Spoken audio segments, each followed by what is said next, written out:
David Johnston, welcome to the podcast, mate. Thanks for having me, Jordan. No, it's good to have you on. I know we catch up quite regularly, so keen to relay to the listeners all the philosophy and knowledge and intelligence you distill to me on a weekly basis, mate. But how have you been? That's a two-way street, mate. Mate, I've been very well. Business is good, and we're in an interesting stage of the market cycle.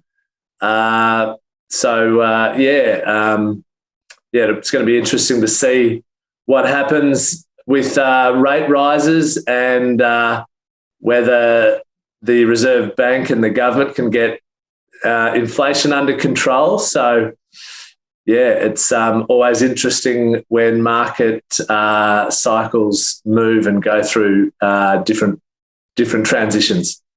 Yeah, it's definitely an interesting time, especially with the Labor government coming into place now, and like how many different interactions they're going to have with the RBA, and does the RBA overshoot it? I mean, I don't know if I know you read most of the stuff, but they're talking about increasing it by 250 basis points, which seems pretty scary at the heart of things. Even, talks of doing that by the end of 2022 is pretty full on. Hopefully they don't overcook it and we all get stung for a little while. But yeah, I think this is my favorite time in the market cycle. I felt like I've been sitting in my hands for the last 18 months to 2 years just because it's too hot to touch. And now it's going to be for the savvy investors, a good opportune moment to snap up some good deals and some good opportunities. I personally feel anyway.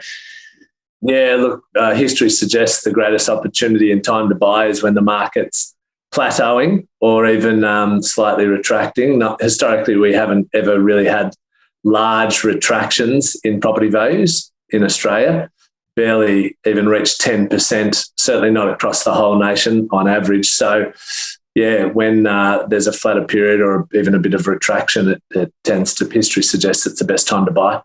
Yeah, and even if we come down 10%, I mean, it's off the back of some states increasing 25% over the last 18 months. So, percentage wise, it is a bigger portion, but we're only sort of coming back down to neutral if we do sort of see those declines.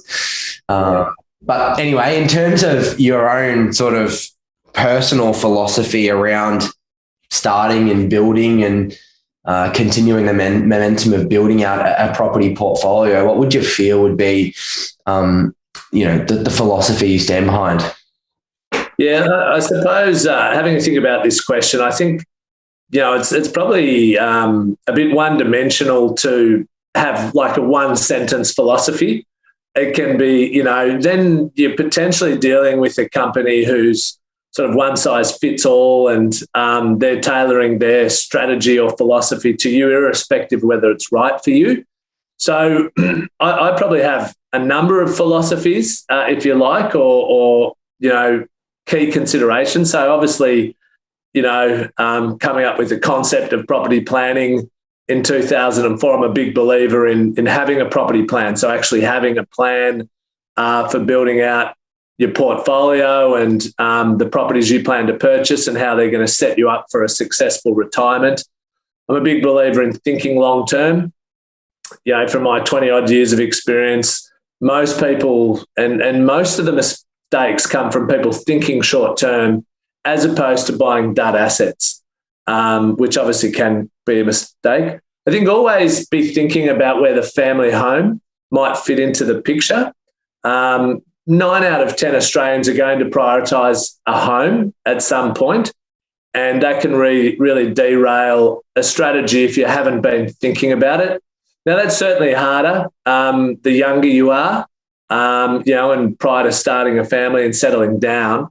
But if you're not in a long-term home, always be thinking about where that can fit into the picture, because it's also usually the most expensive asset for a lot of people.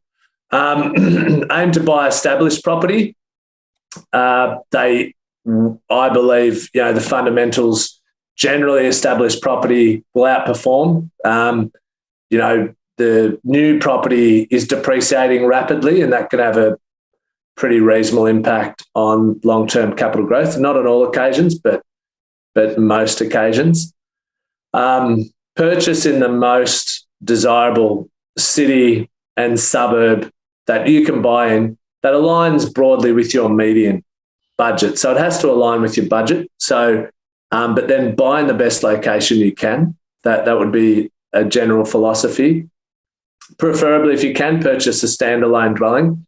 We've got probably enough data now to see that standalone dwellings certainly outperform units. And I think because of their scarcity, that's likely to continue. And also generally they're going to have a higher land to asset ratio, which is the overall percentage of the value that's made of the property made up in the land component. Remember, it is the land that is doing the heavy lifting when it comes to capital growth. So just a couple more. Once you've decided on your location, really drill down into the best pocket and the best streets within good walking distance of the key amenities to that suburb, which can or town, which can vary from town to town. So you need to understand what are the most desirable amenities, and the locals know where the best streets are. So it's not that hard to find. You ensure your mortgage strategy aligns with your property plan and it supports wealth creation. So the wonderful thing with our flexible mortgages and particularly offset accounts, we can optimise and preserve tax deductions in a way that most countries don't have the opportunity to do. So this allows us to actually have a plan to hold property as you accumulate by planning for purpose changes of assets. A prime example is a stepping stone home to become an investment. The use of offsets, focusing on managing risk by your mortgage strategy. For most people, it's our largest commitment. So it's also just logical to try and manage our risk, through redraw, through fixing, through offset accounts, through considering our repayment strategy. These are all ways to manage our risk through what is, for most people, probably their largest commitment, therefore our largest risk. Have an effective money management system that interconnects with your mortgage and offset accounts. And then finally, ensure your repayment strategy interconnects with all the above, as mentioned. So an effective property plan and mortgage strategy will optimise your chances of not having to sell. And then finally, I'd just say, if you are young, particularly prior to kids, get in as often as you can. Still mindful of the long-term home, but it all changes once you have kids, particularly in the early years, because as you know, Jordan, having little Summer, who's 1 year old,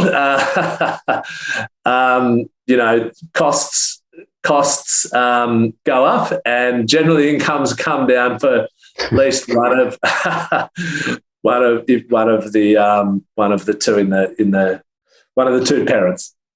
Yeah, totally. And for the listeners that are just starting building out their portfolio, I'd highly recommend going back and rewinding that whole thing, because there's so much gold in everything you just said. Like you really went into a lot of detail compared to many other guests that we've had, and that's you, and that's why we love having you. I love speaking to you and having you on as a guest. But I think there's some really critical things in there that it's so easy. And I've probably been talking with you for probably the last 2 years, or probably longer, but I've probably been listening to you on the podcast for longer than that. And I think one of the things is so easy to just say, think about the family home. And, I was young when I started building out my portfolio, and it's not something that was at the forefront. Like I got married young, and, I think I got married at 24. And so it could have been very easy for me and my partner to go, let's sit down with a family home. But you're spot on. It's not until you actually have kids and go, okay, well, where are they going to go to school, and where are they going to be comfortable, and what areas are we going to be happy living in?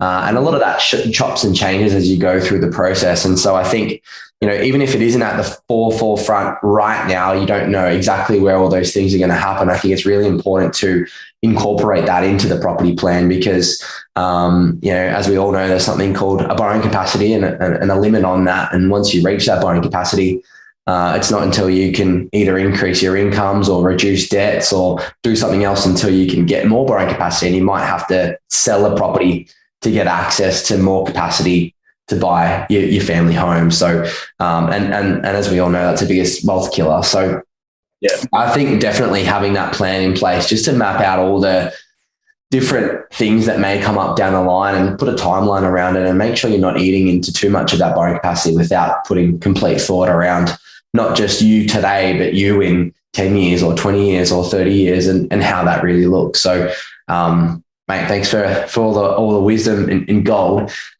It's probably part of what you would go back and tell yourself, but would there be a couple of things that you would, if you could go back to young David, to tell yourself about starting to build out a portfolio? Yeah, there'd be quite a few things, mate. I wish I could go back and talk some sense into myself. Look, a key one, I wish I had held all the properties that I've purchased. So that would be one. I'd say take more risks. I could have taken more risks than I did. I'd be in a better financial position if I had have. Probably connected to that is just buy whenever you can. So when you're in the position to be able to buy, mindful whatever the plans are with the long-term home, but, buy when you can. If you're ready to and you can get into a decent asset. Always be conscious of saving. Thanks to my parents, I probably had some pretty reasonable money management habits, but I've certainly let them slip at times over the journey. I think if you can be consistent with your saving and a really effective money management system all through your life, that's going to really set you up. Always be investing. I wish I had have always been investing. That includes in shares. And it's actually easier to invest in shares because of, the smaller parcels of cash that you can put into the share market. History tells us, investing in investment markets far and away outperform inflation. So always be investing. You just got to be willing to ride out the highs and lows. Always keep educating myself. I think I've been reasonably good at it, but I could have done it more. Always assume you have more to learn. Always remembering that. I've read a fair few books, but I wish I'd have read even more. And I've pretty actively sought out to listen and be around intelligent people. But again, I could have done more of it. And even for people who perhaps I haven't, believed in all their philosophies, when you look back, there's still elements of wisdom that I could have learned from if I had have listened a bit more with even more of an open mind. So, look, there's plenty of things I'd tell my younger self and probably still telling my current age self, Jordan. Well, it's true, eh? When you look back in hindsight, you kind of go, wish I read more, I wish I got more education, I wish I surrounded myself with like-minded people who had different perspectives on things, and you still want to do it today. But the more you can do it today, I mean, you're only, as long as you're better than yesterday, you're proceeding. So as long as you can keep yourself ahead and educating yourself and surrounding yourself with people, then I think that's the main thing. But I think that they're all really good touch points, and it's a really good takeaway to not just like focus on the property space specifically. I think, you touched on a lot of things around just becoming the person that you are and how that shaped you in terms of reading and education and everything else like that. It's not just like that property focus, which is what a lot of people sort of talk about. So I think generally, and I'm a big book reader as well, and it's not always in the property space. And I get so much out of, taking my mindset out of just one thing specifically, and getting more education around other things and other elements of the world and the economy and everything else. So it's a great point, mate. It's all connected, isn't it? Yeah, totally. Now, you don't have to get into too much specific detail about your existing portfolio, but was there any sort of mistakes that you made along the journey? Is there anything that you'd change about your portfolio now? Have you got any little stories for us? Oh, look, I think I touched on it earlier. There's a couple properties I've sold that I wish I had have held on to. I've probably been fortunate in that I probably had an awareness that if I stayed close-ish to the city or CBDs and bought in reasonably sought-after locations, that they're probably going to perform well. So that stood me in good stead. But, yeah, I certainly sold a couple of properties that, you know, I in hindsight, I think I could have found a way to hold on to them. And my bottom line had probably, you know, have a net financial position, probably, you know, have another, you know, a fair chunk of extra zeros behind it. So, yeah, that's the main one. If I just had have found a way to hold a couple of properties that I've sold. Did you sell them because, like, were they considered lemon properties or anything else like that? Or was it just a purely transactional thing because you wanted to upgrade or needed access to cash? What was the reason for selling?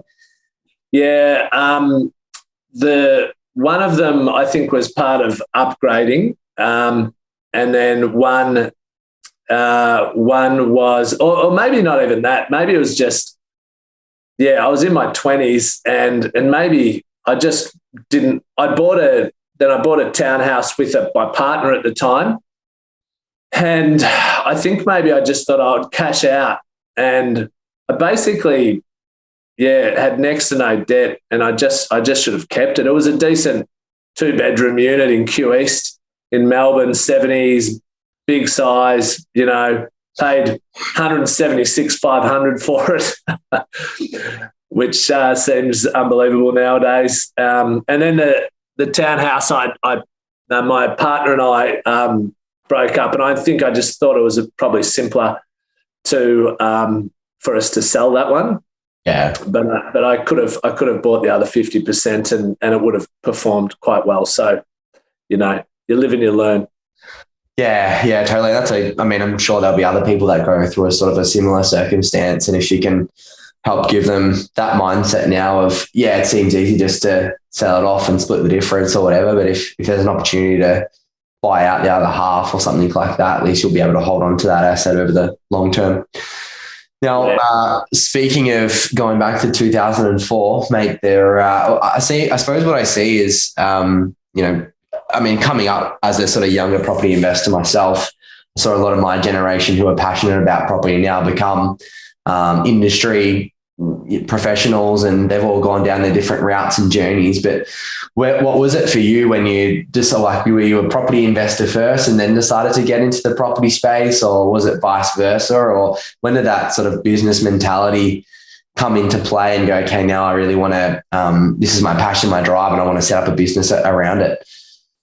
Yeah, I suppose when I turned 24, I left a major bank and set up the mortgage broking arm to a guy I played cricket with business. I knew he was successful in running a successful risk insurance business, and it seemed like mortgage broking was an opportunity. Back then, no one really knew what mortgage broking was, and certainly I had, you know, I guess adult mentors questioning whether I was making the right decision.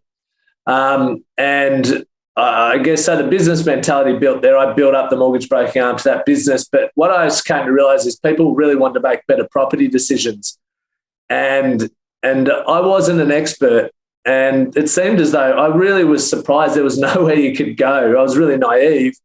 There was nowhere you could go to get property advice. And I really just found that strange. I was surprised no one had thought of it, to be honest. And there was a financial planning industry. You could go stockbroking, obviously mortgages, but there was no property planning industry. So that sort of, I started going down the path, discovered there was a few buyers advocates. There was this early stage of this buyers advocacy thing. But I thought people would want to plan, for their property decisions. And so, so that was sort of it. 29, started Property Planning Australia, started with buyers advocacy, which we had going for 7 years, and mortgage broking, brought in financial planning, but sort of all on that journey to creating, being able to produce property plans for people, which is, I know, something you're passionate about, and, something, we certainly share the passion on to help people, make great property decisions, and a property plan is a piece of that. And there's all other sort of subsets, and that's what we try and help people with that whole journey. Yeah. The selection, the location selection, the property selection, having a plan, getting your mortgage strategy right, money management. And I know you're very passionate about that as well. Yeah, totally, man. It's great to see you like having many conversations with you go back through time and how it all came to fruition, and the amount of effort and knowledge and thought you've put into the business and what you do. I love seeing all the concepts and everything else like that you share on the podcast as well. And I know you hate me saying this, and it's got nothing to do with age whatsoever, but I'd consider you sort of the grandfather of property planning in Australia. It's such a good thing to have, because as you said, not a lot of people have sort of thought about that. And there is such a gap for it as well. As you said, there's a spot for a mortgage broker, there's a spot for a buyer's agent, but to get that sort of holistic view of building out a plan and understanding what the greater portfolio is going to look like over the long term, it's quite hard considering all the red tape in the financial planning space around it as well. So, I think, what you deliver is very unique and is well needed in the industry. Now, mate, there's 1,001 of them out there, but if you had sort of one favorite property one-liner, what would it be? Yeah, look, I probably don't have a favorite, but I've got three for you. So make your property decisions based off your own economy rather than the external economy, is one I've been saying for a long time. Property is a get-rich-slow scheme, so be patient. 10 years is short-term, 20 years is mid-term, 30 years is long-term in property. So just remember that. And if there's any chance that you might ask yourself, is there any chance that you might upgrade your current home? Because if there is, then, there is significant strategies you can put in place with your mortgage to optimize your ability to keep that property when you purchase your long-term home. So they're probably just a couple of one-liners and probably a question to ask yourself, because there's so much you can do with that third one if there's any chance that you might upgrade your current home. Yeah, and it's a great point, and not a lot of people think about it either. So I love it. I love that you've thrown it out there as a question to ask yourself. Don't just and that's kind of my whole frustration, and why I love that property planning piece is it's just so easy to throw yourself into the first property and just get into the property for the sake of getting on the ladder. But if you can start to really think about what your personal ladder and economy is going to look like over the long term, you can set yourself up for a much better position later on and not have to be forced to sell one of those properties, as a lot of people have mentioned as a big mistake in their journey. So some great points there, mate. Well, thanks for coming on to the podcast. Hopefully we can get you back on again soon. I'll come up with a new set of questions, and we can get some more gold nuggets out of you, mate. Sounds good, mate. Just as long as you promise not to call me a grandfather again. It's nothing to do with age, I promise. No, I appreciate it. How else would you describe it? It'd be like, I don't know, the originator. No, it's all good. It's all good. I appreciate this, what you're saying.